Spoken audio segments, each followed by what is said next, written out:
So the first one is an elevated parathyroid hormone, and it's known as PTH. And quite often, this is a marker that will be ran. Now, it's not always the first marker that's ran in blood tests, which is crazy. It might be ran if you have elevated calcium in your blood. So we look at calcium levels, and there's a certain number. If it's over that, you may have that ran by your doctor. So what are some of the symptoms? Fatigue, weakness. You're going to see that quite often one symptom could be for this thing, this thing, this thing, or this thing. Number 2, low estrogen levels. When we go through menopause and even before menopause, perimenopause, another time in our lives to pay attention. Estrogen is bone protective. And when there's a decrease in estrogen, which happens with menopause, then that is one of the factors that leads to bone loss, which is why now the functional medicine physicians are recommending bioidentical hormone replacement, BHRT. We realized that the study that said hormones were bad for us was not a good study done in 2003, the Women's Health Initiative. Many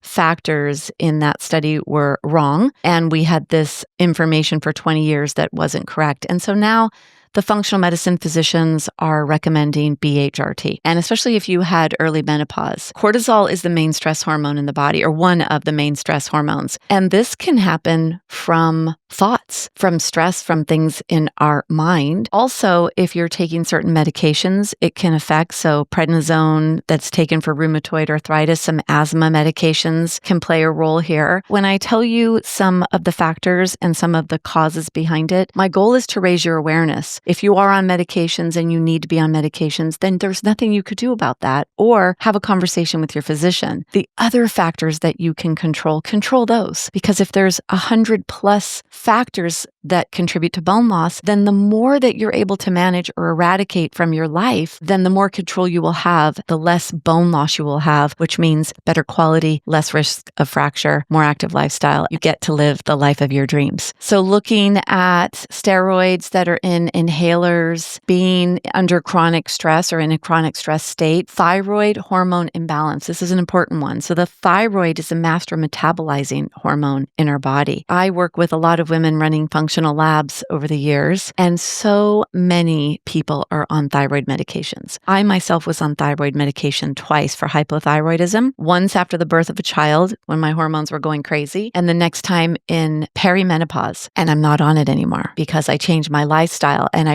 removed the contributing factors to thyroid issues, not just talking about bone loss here, but really what I'd like you to think with all of these factors. We need to have balance, strong balance for our bone health, right? We need to have fall prevention, standing on one leg. We also need to have internal balance of bone building and not bone dissolving. We need Goldilocks inside of our body, biochemically, metabolically, to build strong, fracture-proof bones. Let's find out why. And one of the reasons, gluten.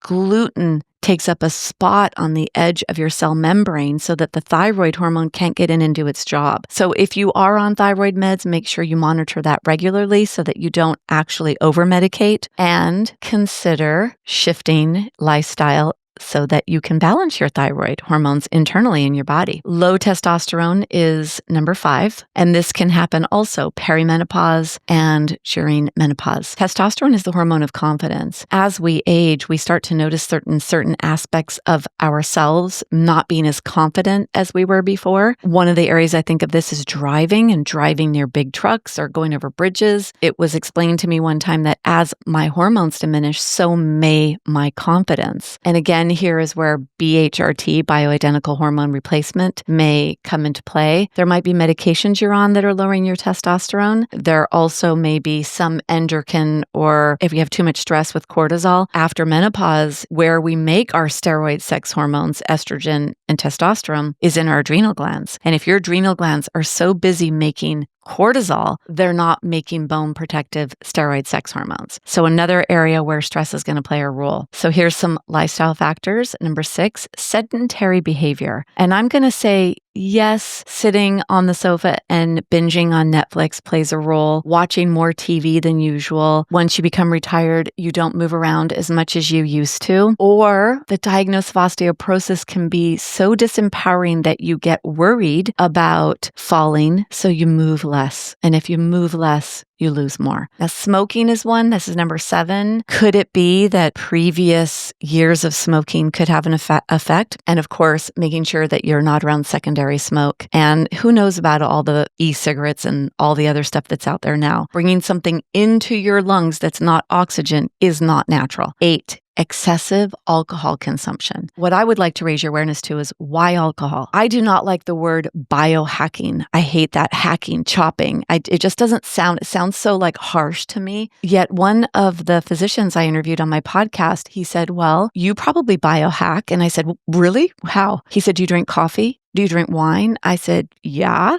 sometimes. And he said, well, you're hacking the system. You're doing that to manage something. So why are we drinking? And can we do a different behavior? Can we go on a walk or go look at the sunset or take deep breaths, take a break? The studies around bone health and alcohol, only in excessive cases in alcoholism have they been shown to have an effect in studies. Yet I'm also going to add here, you might fall more if you're tipsy. The other thing is the liver will prioritize alcohol metabolism because it sees it as a toxin before it will metabolize your hormones. And we need our hormones because they're bone health protective. And of course, another thing, you've got to enjoy your life. Let's enjoy our lives. Now I'm on number 9, high salt intake. Usually it happens when you're not cooking for yourself. Whether you're going out to eat or you're buying prepackaged foods, salt is a preservative. In prepared foods, there usually is salt to preserve. And then the salt that they're going to use is not the best quality. We want to use sea salt if we're using salt. One of the things that comes up a lot for me with women is they feel pressured or bullied to take medications. And so the more education you have, the more empowered you'll be and the better decisions you'll be able to make. Caffeine excess. I've heard more than 3 cups a day. 3 cups meaning 8 ounces. So how often are you drinking caffeine and where is the caffeine? It's not just in coffee. It's in chocolate. It's in tea. Where else are you exposing yourself to caffeine? People hate to give up their coffee. Caffeine is dehydrating and it's acidic. And dehydration is not good for your bones. You don't want dry tissues. I like to say, think about beef jerky or a juicy steak. If your muscles are like beef jerky, if you bend them, they fray and break. If your muscles are like a juicy steak, they're pliable and mobile. So we want hydrated tissues to not pull on the bones and create a fracture. And then acidity is a root cause of bone loss. When your body's acidic, your bones dissolve the minerals they store that are alkalizing to balance your blood pH. And what are some of the things that would cause acidity? High animal consumption, like a carnivore diet or really high animal consumption diet has been shown to cause acidity. If you enjoyed this clip from Stronger Bones Lifestyle, be sure to check out the next video or dive into the full podcast episode. Before you go, hit that subscribe button so you don't miss a thing. Thanks for watching, and I'll see you in the next video.